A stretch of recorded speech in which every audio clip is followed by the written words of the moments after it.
नमस्कार। एक बार फिर से बहुत बहुत स्वागत है आप सभी का परीक्षा वर्ल्ड के इस यूट्यूब चैनल में। दोस्तों UP triple S C PET 2021 के लिए हम जो टेस्ट सीरीज स्टार्ट किए हुए हैं उसका जो भाग 3 है उसको आज हम कंप्लीट करेंगे। भाग 3 में हम फिर से 40 महत्वपूर्ण प्रश्नों को कवर करेंगे। तो चलिए वीडियो को शुरू करते हैं। हम देख लेते हैं कि आज का हमारा जो टेस्ट है इसमें हमने कौन कौन से महत्वपूर्ण 40 प्रश्नों को सम्मिलित किया हुआ है। तो चलिए वीडियो को शुरू करते हैं।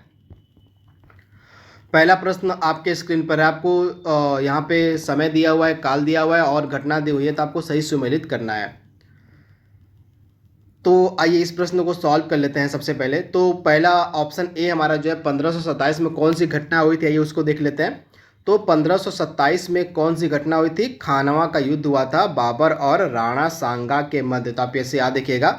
तो आपका ए का हो जाएगा आपका तीसरा, यानी कि खानवा का जो युद्ध हुआ था यहाँ पे। हाँ, तो ऑप्शन जो ए है आपका ए का हो जाएगा आपका तीसरा, यानी कि खानवा का जो युद्ध था यह हुआ था 1527 में। किसके मध्य? तो बाबर और राणा सांगा के मध्य। तो आप इसे ध्यान दीजिएगा। वहीं 1556 में क्या हुआ था? तो 1556 में अकबर का राज्यारोहण हुआ था, यानी कि ऑप्शन आपका बी का क्या हो जाएगा? बी का 4 हो जाएगा। इसके बाद 1579 में क्या हुआ था? अकबर के द्वारा जो है मजहर की घोषणा की गई थी। 1579 में अकबर के द्वारा मजहर की घोषणा की गई थी, यानी कि आपका सी का हो जाएगा 2। इसके बाद 1658 में आपका क्या हुआ था? तो 1658 में हुआ था औरंगजेब का बनारस फरमान, यानी कि औरंगजेब का जो बनारस फरमान आया था वो आया था 1658 ईस्वी में, यानी कि आपका डी का क्या हो जाएगा? तो डी का आपका हो जाएगा 1। तो इस प्रकार से ये सही सुमिलित हो जाएंगी, जिनको आप देख सकते हैं। ये घटनाक्रम आपके एग्जाम के लिए काफ़ी ज़्यादा इम्पॉर्टेंट है। इसके बाद अगला प्रश्न हमारा है, निम्नलिखित फारसी कवियों में से किसे भारत का सादी कहा जाता है? Very very important. तो इसमें से कौन सा फारसी कवि है जिसे भारत का सादी कहा गया है? तो भारत का सादी कहा गया है अमीर हसन देहवली को, यानी कि ऑप्शन आपका ए बिल्कुल सही है। अमीर हसन देहवली को जो है भारत का सादी कहा जाता है, यानी कि ऑप्शन ए इसका बिल्कुल सही है। अगला प्रश्न है, और इसमें से आपको बताना है कि वह कौन सा है चारों ऑप्शंस में से जिसके द्वारा त्रिकोणात्मक संघर्ष में भाग नहीं लिया गया था, यानी कि जो त्रिकोणीय संघर्ष हुआ था उसमें निम्नलिखित में से किसने भाग नहीं लिया था, उसको आपको बताना है। तो त्रिकोणीय संघर्ष में किसने भाग नहीं लिया था? तो इसमें जो है त्रिकोणीय संघर्ष में आपके थे पाल थे, गुज्जर थे, प्रतिहाल तथा राष्ट्रकूट थे। आपको याद रखना पड़ेगा। जो पाल थे, प्रतिहाल थे, राष्ट्रकूट थे और गुज्जर, ये सभी जिन इन सभी ने जो है यहाँ पे भाग लिया था त्रिकोणीय संघर्ष में, लेकिन चोल ने भाग यहाँ पे नहीं लिया था। यानी कि जो प्रतिहार थे, राष्ट्रकूट थे और यहाँ पे कौन थे? पाल थे। इन तीनों के द्वारा जो त्रिकोणात्मक संघर्ष लड़ा गया था, लेकिन इसमें चोल वंश के राजाओं ने भाग नहीं लिया था। तो राइट आंसर आपको आ जाएगा चोल ने इसमें भाग नहीं लिया था। तथा इस त्रिकोणात्मक संघर्ष में अंत में किसकी विजय होती है? तो गुर्जर प्रतिहार की विजय होती। किसकी? तो गुर्जर प्रतिहार की जो विजय थी इस त्रिकोणात्मक संघर्ष में लास्ट में हो जाती है। तो इसे आप ध्यान दीजिएगा, वेरी वेरी इंपॉर्टेंट। अगला प्रश्न है, सिमुक राजवंश की स्थापना किसके द्वारा की गई थी? तो सिमुक वंश की जो स्थापना थी यह किसके द्वारा की गई थी? तो आप ध्यान दीजिएगा, सिमुक वंश की जो स्थापना थी यह की गई थी, सॉरी यहाँ पे सिमुक व्यक्ति का नाम यहाँ पे है, संस्थापक का नाम है। तो आपको बताना है कि सिमुक के द्वारा किस वंश की स्थापना की गई थी। Very very important. तो जो सिमुक था इसने सातवाहन वंश की नींव डाली थी, यानी कि ऑप्शन आपका सी बिल्कुल सही है। सिमुक जो था इसने सातवाहन वंश की नींव डाली थी, यानी कि यह सातवाहन साम्राज्य का संस्थापक था सिमुक, यानी कि ऑप्शन आपका सी बिल्कुल सही है। अगला प्रश्न है, और 16 महाजनपद का जो उल्लेख है निम्नलिखित में से किसमें मिलता है? तो जो 16 महाजनपद है इसका जो उल्लेख है निम्नलिखित में से किसमें मिलता है? तो जो एक बौद्ध ग्रंथ है, आपको याद होगा एक बौद्ध ग्रंथ है जिसका नाम है अंग्युत्तर निकाय, यहाँ पे होगा निकाय हो जाएगा आपका। तो बौद्ध ग्रंथ है अंग्युत्तर निकाय, इसी में जो है 16 महाजनपदों का वर्णन किया गया है। तो आप इसे याद रखिएगा, जो बौद्ध ग्रंथ है अंगुत्तर निकाय इसी में 16 महाजनपदों का वर्णन किया गया है। तो आप इसे याद रखिएगा, ऑप्शन आपका बी बिल्कुल सही है। और भारत में अप्रत्यक्ष निर्वाचन की प्रथा किस वर्ष से प्रारंभ हुई थी? Very very important. तो भारत में अप्रत्यक्ष निर्वाचन की जो पद्धति थी वर्ष 1892 से 1892 यानी कि 1892 से आरंभ हुई थी, तो राइट आंसर आपका जाएगा ऑप्शन से, यानी कि 1892 ईस्वी से जो है भारत में निर्वाचन, अप्रत्यक्ष निर्वाचन की प्रथा प्रारंभ हुई थी, तो राइट आंसर आपका जाएगा 1892। अगला प्रश्न हमारा है, और आज़ाद हिंद फौज का प्रथम सेनापति कौन था? Very very important. तो आज़ाद हिंद फौज के प्रथम सेनापति थे कैप्टन मोहन सिंह, यानी कि ऑप्शन आपका ए बिल्कुल सही है। कैप्टन मोहन सिंह जो थे ये आज़ाद हिंद फौज के प्रथम सेनापति थे, तो आप इसे ध्यान दीजिएगा, वेरी वेरी इंपॉर्टेंट। अगला है, दिसंबर 1929 में भारतीय राष्ट्रीय कांग्रेस का जो लाहौर अधिवेशन हुआ था, इस लाहौर अधिवेशन में किस बात पर सबसे ज़्यादा जोर दिया गया था? आपको वह बताना है। तो 31 दिसंबर 1929 को भारतीय राष्ट्रीय कांग्रेस का जो वार्षिक अधिवेशन था यह होता है कहाँ पे? लाहौर में, तथा इस लाहौर अधिवेशन की अध्यक्षता करते हैं पंडित जवाहरलाल नेहरू, JL नेहरू करते हैं। इस आपके पंडित जवाहरलाल नेहरू जो थे ये करते हैं इस लाहौर अधिवेशन की अध्यक्षता, तथा इस लाहौर अधिवेशन में पूर्ण स्वराज की मांग पर जोर दिया गया, यानी कि पूर्ण स्वराज पर जो है इस लाहौर अधिवेशन में जोर दिया गया था, यानी कि ऑप्शन आपका जो बी है बिल्कुल सही है। अगला प्रश्न हमारा है, वर्ष 1928 में हिंदुस्तान सोशलिस्ट रिपब्लिकन एसोसिएशन यानी कि HRSA की स्थापना कहाँ पे की गई थी? Very very important. तो आपको याद रखना पड़ेगा 1928 में जो HRSA है, हिंदुस्तान सोशलिस्ट रिपब्लिकन एसोसिएशन, इसकी स्थापना की गई थी नई दिल्ली के फिरोज शाह कोटला मैदान में, तो राइट आंसर आपको जाएगा दिल्ली के फिरोज शाह कोटला स्टेडियम में। कहाँ? तो फिरोज शाह कोटला जो स्टेडियम था वहीं पे जो है HRSA यानी कि हिंदुस्तान सोशलिस्ट रिपब्लिकन एसोसिएशन की स्थापना की गई थी। इससे पहले जो HRA था, हिंदुस्तान रिपब्लिकन एसोसिएशन था, इससे पहले जो 1924 में स्थापित किया गया था, तो उस HRA की जो स्थापना थी कानपुर में की गई थी। तो दोनों आपको याद रखना है, HRA जो था 1924 में जो बनाया गया था हिंदुस्तान रिपब्लिकन एसोसिएशन, इसकी स्थापना 1924 में कानपुर में की गई थी, लेकिन बाद में इसका नाम पलटकर HRSA यानी कि हिंदुस्तान सोशलिस्ट रिपब्लिकन एसोसिएशन कर दिया गया, जिसकी स्थापना दिल्ली में 1928 में फिरोज शाह कोटला स्टेडियम में की गई थी। तो दोनों आपको याद रखना है। अगला प्रश्न है, भारतीय राष्ट्रीय कांग्रेस का एकमात्र अधिवेशन जिसकी अध्यक्षता महात्मा गांधी ने की थी उसको आपको बताना है। तो भारतीय राष्ट्रीय कांग्रेस का एकमात्र अधिवेशन था 1924 में आयोजित किया गया था बेलगांव का अधिवेशन। कौन सा अधिवेशन? तो बेलगांव का अधिवेशन 1924 में स्थापित किया गया था आयोजित। इसी अधिवेशन की अध्यक्षता की थी महात्मा गांधी ने। तो यह एक कांग्रेस का एकमात्र अधिवेशन था जिसकी अध्यक्षता महात्मा गांधी जी के द्वारा की गई थी। तो आप इसे ध्यान दीजिएगा, बेलगांव अधिवेशन 1924। अगला प्रश्न है, भारत का लगभग 2/3 कोयला कहाँ से मिलता है? तो भारत का लगभग जो 2/3 कोयला है आपको दामोदर घाटी क्षेत्र से प्राप्त होगा। तो राइट आंसर आपको हो जाएगा दामोदर घाटी क्षेत्र से जो है भारत का लगभग 2/3 कोयला प्राप्त किया जाता है। तो आप इसे याद रखिएगा, ऑप्शन जो आपका बी है बिल्कुल से दामोदर घाटी में। अगला है इरडा, IRDAI के बारे में यहाँ पे बात हो रही है। तो इरडा जो है इसमें से किसको नियमित करता है वह आपको बताना है। तो इरडा को हम बोलते हैं बीमा नियामक एवं विकास प्राधिकरण। आप ध्यान दीजिएगा, इसको हम बोलते हैं बीमा नियामक एवं विकास प्राधिकरण। तो तथा यह किसको नियंत्रित करता है? तो यह नियंत्रित करता है आपका बीमा कंपनियों को। तो आप इसे ध्यान दीजिएगा, यह बीमा कंपनियों का नियमन करता है, यानी कि ऑप्शन आपका जो बी है बिल्कुल सही है। आप इसे ध्यान दीजिएगा। अगला है वर्ष 2011 के जनगणना के अनुसार आपको बताना है कि सबसे कम जो साक्षरता दर थी वह किस राज्य की है।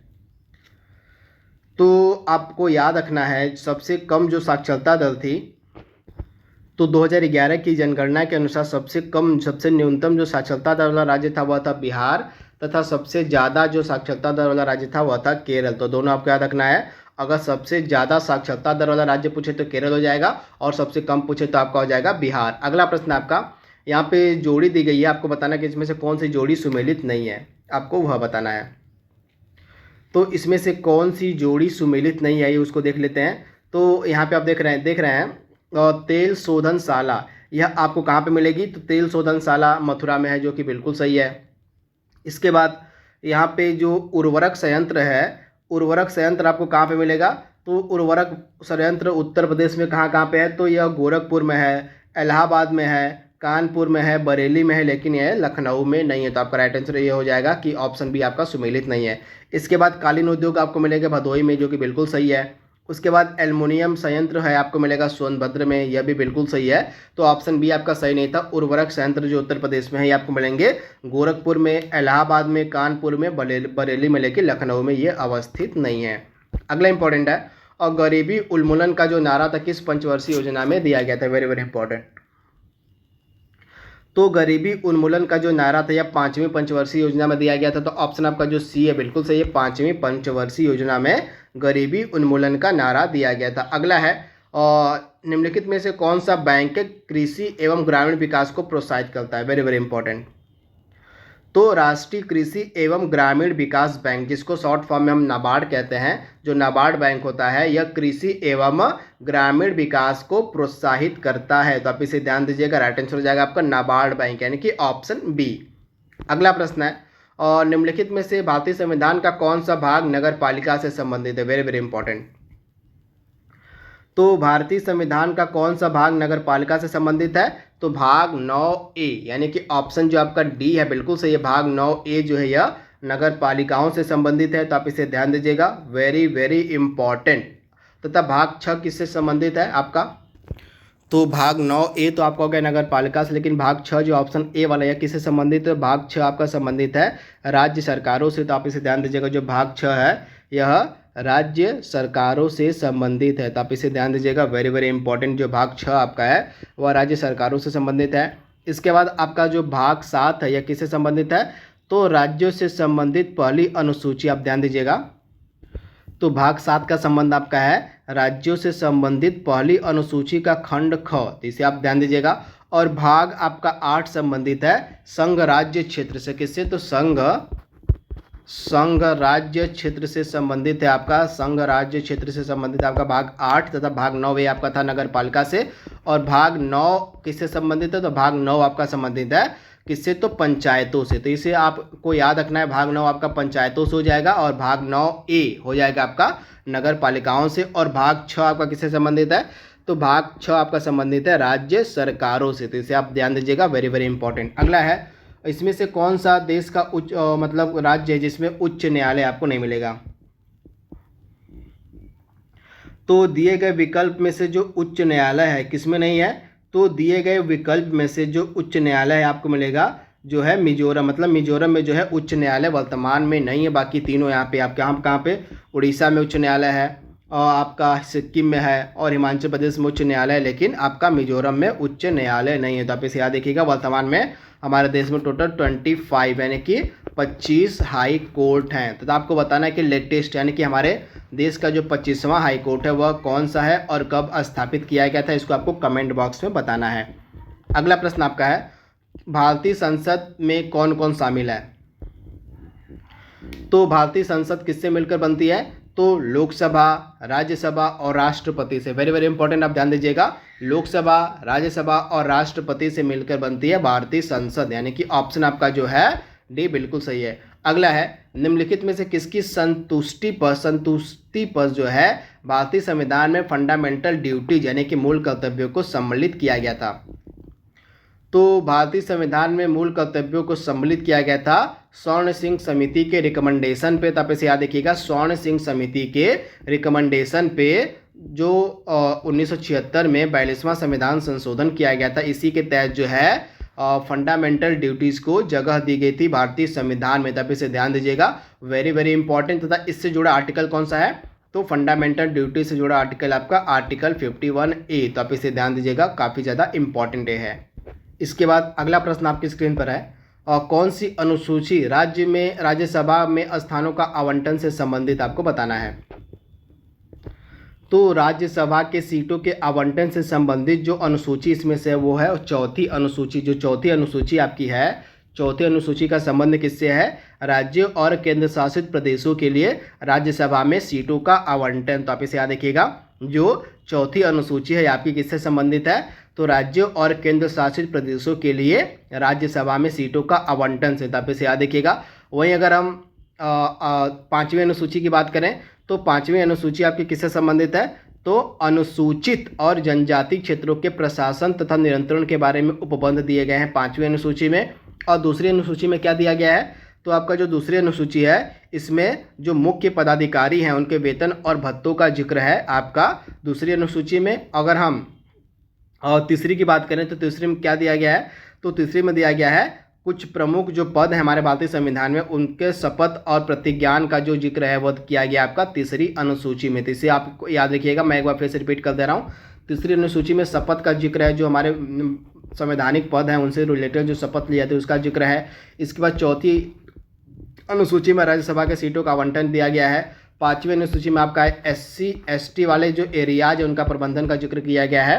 आपका प्रशासन और नियंत्रण का जिक्र किया गया 5वीं अनुसूची में। और दूसरी अनुसूची में आपका क्या दिया गया है, तो वेतन और भत्ते का जिक्र है, जितने भी भारत के राष्ट्रपति, राज्यपाल, लोकसभा अध्यक्ष, उपाध्यक्ष, इन सभी के वेतन और भत्तों का जो जिक्र है वह आपका किया गया है दूसरी अनुसूची में। तो इसे आप ध्यान दीजिएगा। अगला प्रश्न है, और रक्त कैंसर को नियंत्रित करने के लिए उपयोग किया जाने वाला रेडियोधर्मी समस्थानिक कौन सा है, तो रक्त कैंसर जिसको हम बोलते हैं ल्यूकेमिया, आप याद देखिएगा, रक्त कैंसर को हम क्या बोलते हैं, तो रक्त कैंसर को हम बोलते हैं ल्यूकीमिया भी कहा जाता है रक्त कैंसर को। तो इस रक्त कैंसर को नियंत्रित करने के लिए फास्फोरस 32 का इस्तेमाल किया जाता है। तो आप इसे याद देखिएगा, इस रक्त कैंसर को जो है नियंत्रित करने के लिए फास्फोरस 32 का इस्तेमाल किया जाता है। तो राइट आंसर आपका हो जाएगा ऑप्शन ए, यानी कि फास्फोरस 32। इसके बाद अगला है, अगला प्रश्न हमारा यहाँ पे है, मानव शरीर में इंसुलिन का उत्पादन कहाँ से होता है, तो मानव शरीर में जो इंसुलिन का उत्पादन है वह कौन करता है, तो अग्नाशय यानी कि पैनक्रियास से होता है आपका जो है इंसुलिन का उत्पादन, यानी कि ऑप्शन जो आपका डी है बिल्कुल सही है, अग्नाशय के द्वारा, यानी कि ऑप्शन आपका डी बिल्कुल सही है, अग्नाशय। तो आप इसे ध्यान दीजिएगा। अगला है, हरित गृह प्रभाव क्या है, वेरी वेरी इंपॉर्टेंट। तो हरित गृह प्रभाव क्या है, तो वैश्विक ताप में बढ़ोतरी को हम ग्लोबल वार्मिंग यानी कि हरित गृह प्रभाव कहते हैं। तो आप इसे ध्यान दीजिएगा, वैश्विक ताप में वृद्धि यानी कि बढ़ोतरी को हम हरित गृह प्रभाव यानी कि ग्लोबल वार्मिंग कहते हैं। तो ऑप्शन आपका जो बी है बिल्कुल सही है। अगला प्रश्न है, और सिरका का रासायनिक नाम आपसे पूछा जा रहा है, तो सिरका का रासायनिक नाम क्या होता है, तो एसिटिक अम्ल होता है। क्या होता है, तो सिरका का रासायनिक नाम होता है एसिटिक अम्ल, यानी कि ऑप्शन आपका ए बिल्कुल सही है। अगला है, निम्नलिखित में से किसमें उच्चतम ऊर्जा होगी, आपको बताना है इसमें से कौन सा प्रकाश है जिसमें उच्चतम ऊर्जा पाई जाती है। तो दिए गए ऑप्शंस में से जो सबसे ज़्यादा उच्चतम ऊर्जा है आपको देखने को मिलेगी कहाँ पे, तो सबसे ज़्यादा जो उच्चतम ऊर्जा है आपको मिलेगी, तो दिए गए ऑप्शंस में से आपका जो नीला प्रकाश हो जाएगा, यह सही हो जाएगा। नीला प्रकाश का जो उच्चतम ऊर्जा होगी वह सबसे ज़्यादा होगी। तो आप इसे ध्यान दीजिएगा, नीले प्रकाश की जो ऊर्जा होगी वह सबसे ज़्यादा होगी। तो आप इसे ध्यान दीजिएगा, वेरी वेरी इंपॉर्टेंट। ऑप्शन आपका जो ए है बिल्कुल सही है। दिए गए ऑप्शंस में यहाँ पे बात हो रही है, तो दिए गए ऑप्शंस में से नीले प्रकाश की ऊर्जा सर्वाधिक होगी। तो आप इसे ध्यान दीजिएगा। इसके बाद अगला इंपॉर्टेंट है, केंद्रीय पक्षी अनुसंधान संस्थान उत्तर प्रदेश के किस शहर में स्थित है, तो केंद्रीय पक्षी अनुसंधान संस्थान उत्तर प्रदेश के कहाँ पे स्थित है, तो उत्तर प्रदेश के इज्जत नगर में। कहाँ, तो इज्जत नगर आपको मिलेगा बरेली में, तो यहीं पे आपको मिलेगा केंद्रीय पक्षी अनुसंधान संस्थान। तो ऑप्शन ए इसका बिल्कुल सही, बरेली। बरेली में कहाँ, तो बरेली में इज्जत नगर में। अगला है, निम्नलिखित में से कौन सा उत्तर प्रदेश का शास्त्रीय नृत्य है, वेरी वेरी इंपॉर्टेंट। तो इसमें से उत्तर प्रदेश का शास्त्रीय नृत्य आपको मिलेगा कथक। तो आप इसे ध्यान दीजिए, कथक जो है उत्तर प्रदेश का शास्त्रीय नृत्य है। वहीं कथकली और मोहिनीअट्टम आपको मिलेगा केरल का शास्त्रीय नृत्य। आप इसे ध्यान दीजिए, कथकली और जो कथक है आपका केरल का शास्त्रीय नृत्य है, और कुचिपुड़ी आपका आंध्र प्रदेश का शास्त्रीय नृत्य मिलेगा। इसके बाद अगला है प्रश्न, राष्ट्रीय मतदाता दिवस कब मनाया जाता है, वेरी वेरी इंपॉर्टेंट। तो प्रत्येक वर्ष 25 जनवरी को राष्ट्रीय मतदाता दिवस मनाया जाता है। तो राइट आंसर आपको जाएगा 25 जनवरी। अगला है, भारतीय संसद का डिजाइन निम्नलिखित में से किस मंदिर के आधार पर किया गया है, वेरी वेरी इंपॉर्टेंट। तो हमारे भारतीय संसद का जो डिजाइन है यह तैयार किया गया था और 64 योगिनी मंदिर जो कि आपको एमपी में मिलेगी, एमपी मध्य प्रदेश में 64 योगिनी मंदिर, इसी के ऊपर जो है संसद भवन का डिजाइन रखा गया है। तो आप इसे ध्यान दीजिएगा, ऑप्शन आपका भी बिल्कुल सही है, 64 योगिनी मंदिर। अगला है प्रश्न, और निम्नलिखित कथनों पर आपको विचार करना है। तो दिए गए कथनों में से कौन सा आपका कथन सही आपको वह बताना है। तो पहला कथन क्या कह रहा है, IUCN। सबसे पहले आप इसका फुल फॉर्म जान लीजिए, काफ़ी इंपॉर्टेंट आपके लिए है। तो international, I for international, U for union, C for conservation, N for nature, यानी कि international union for conservation of nature. तो इसे आप याद रखिएगा, international union for conservation of nature, जिसको शॉर्ट फॉर्म में बोलते हैं IUCN। तो ये फुल फॉर्म आप याद रखिएगा। तो आते हैं प्रश्न पे। तो पहला कथन क्या कह रहे हैं यहाँ पे, IUCN सबसे बड़ा पेशेवर वैश्विक संरक्षण नेटवर्क है, जो कि बिल्कुल ही सही कथन आपका है। इसके बाद IUCN का मुख्यालय नैरोबी मिलेगा, जो कि कथन गलत है। आपको मिलेगा इसका मुख्यालय स्विट्जरलैंड के ग्लैंड शहर में। कहा तो स्विट्जरलैंड के ग्लैंड शहर में इसका हेडक्वार्टर है।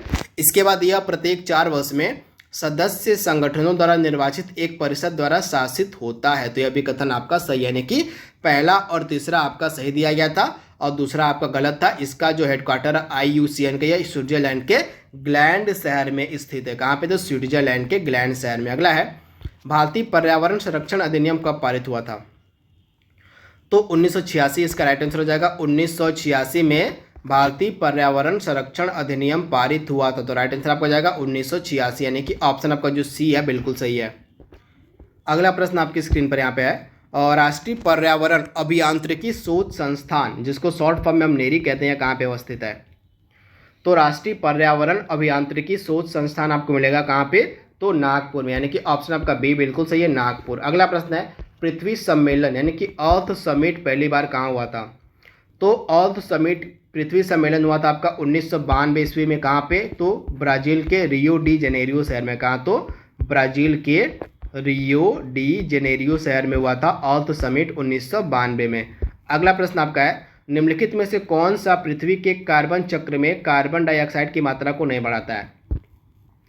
तो ये सभी जो कार्बन चक्र में कार्बन डाइऑक्साइड की मात्रा कौन नहीं बढ़ाते हैं, तो और श्वसन आपका कार्बन डाइऑक्साइड की मात्रा को बढ़ाता है, जैविक पदार्थों का क्षय कार्बन डाइऑक्साइड की मात्रा को बढ़ाता है, ज्वालामुखी क्रिया कार्बन डाइऑक्साइड की मात्रा को बढ़ाता है। लेकिन जो प्रकाश संश्लेषण है यह कार्बन डाइऑक्साइड की मात्रा को नहीं बढ़ाता, बल्कि अवशोषित, यानी कि प्रकाश संश्लेषण के माध्यम से जो पौधे होते हैं, पेड़ पौधे होते हुए कार्बन डाइऑक्साइड का इस्तेमाल करते हैं अपना भोजन पकाने में। तो आप इसे ध्यान दीजिएगा। इस प्रकार से जो प्रकाश संश्लेषण है उसके द्वारा कार्बन डाइऑक्साइड की जो मात्रा है वह बढ़ाई नहीं जाती। तो ऑप्शन आपका C बिल्कुल सही है। अगला है, ग्रीन पीस इंटरनेशनल का मुख्यालय कहाँ स्थित है। तो ग्रीन पीस इंटरनेशनल का मुख्यालय आपको कहाँ पे मिलेगा, तो ग्रीन पीस इंटरनेशनल का मुख्यालय आपको मिलेगा जिनेवा में। यानी कि ऑप्शन आपका जो A है बिल्कुल सही है, जिनेवा में आपको मिलेगा। सॉरी यहाँ पे थोड़ा सा मिस्टेक हो गया, यहाँ पे सभी ऑप्शंस आपके गलत दिए गए हैं। यहाँ पे जो आपके सभी ऑप्शंस है आपके गलत दिए गए हैं बिल्कुल। जो ग्रीन पीस का हेडक्वार्टर आपका है, ग्रीन पीस इंटरनेशनल का मुख्यालय आपको मिलेगा कहाँ पे, एम्स्टर्डम में। कहाँ, तो एम्स्टर्डम, एम्स्टर्डम में आपको मिलेगा ग्रीन पीस इंटरनेशनल का मुख्यालय। तथा यह जो ग्रीन पीस इंटरनेशनल है एक गैर सरकारी पर्यावरण संगठन है। क्या है, तो यह जो ग्रीन पीस इंटरनेशनल यह एक गैर सरकारी पर्यावरण संगठन है, जिसका हेडक्वार्टर आपको मिलेगा एम्स्टर्डम में। तो आप इसे याद रखिएगा, वेरी वेरी इंपॉर्टेंट, नीदरलैंड के एम्स्टर्डम में इस ग्रीन पीस इंटरनेशनल का हेडक्वार्टर है तथा यह एक गैर सरकारी पर्यावरण संगठन है। अगला प्रश्न हमारा है, निम्नलिखित में से कौन हरितगृह गैस नहीं है। Very very important. तो इसमें से जो ग्रीन हाउस गैस नहीं है वह कौन सी है। तो इसमें से ग्रीन हाउस गैस आपको नहीं मिलेगी नाइट्रोजन, यानी कि नाइट्रोजन जो है ग्रीन हाउस गैस नहीं, बाकी कार्बन डाइऑक्साइड, मीथेन और नाइट्रस ऑक्साइड ये सभी ग्लोबल वार्मिंग यानी कि ग्रीन हाउस गैसें हैं तथा नाइट्रोजन ग्रीन हाउस गैस नहीं है। अगला है, निम्नलिखित में से कौन सी गैस धरती पर जीवन के लिए हानिकारक और लाभदायक दोनों है। Very very important. तो पृथ्वी पर जीवन के लिए लाभदायक और हानिकारक एक ही गैस है, वो है आपकी कार्बन डाइऑक्साइड, यानी कि ऑप्शन आपका C बिल्कुल सही है, यह लाभदायक भी है और हानिकारक भी है। अगला प्रश्न है, जुगाली करने वाले पशुओं से जिस गैस का निस्सरण होता है ग्रीन हाउस गैस का, उस गैस का आपको नाम बताना है। तो जो जुगाली करने वाले पशु होते हैं उनके द्वारा जो है कौन सी ग्रीन हाउस गैस का निस्सरण किया जाता है, तो मीथेन का, यानी कि ऑप्शन आपका C बिल्कुल सही है। जो जुगाली करने वाले पशु होते हैं उनके द्वारा मीथेन गैस का उत्सर्जन किया जाता है। तो ऑप्शन आपका C बिल्कुल सही है। आज का लास्ट प्रश्न हमारा है, ओजोन परत मुख्यतः कहाँ अवस्थित है, आपको बताना है। तो स्ट्रेटोस्फीयर यानी कि समताप मंडल में आपको मिलेगी ओजोन परत, यानी कि ऑप्शन आपका बी बिल्कुल सही है। समताप मंडल में ओजोन परत मिलती है, इसकी अवस्थिति जो है समताप मंडल में है, तो ऑप्शन आपका बी बिल्कुल सही है। तो आज का हमारा जो प्रैक्टिस सेट था ऑप्शन मतलब तीसरे नंबर का, उसको हमने कंप्लीट कर लिया है। आई होप ये वीडियो आपको पसंद आएगा। तो आज के लिए बस इतना ही। Thank you, thanks for watching, thank you.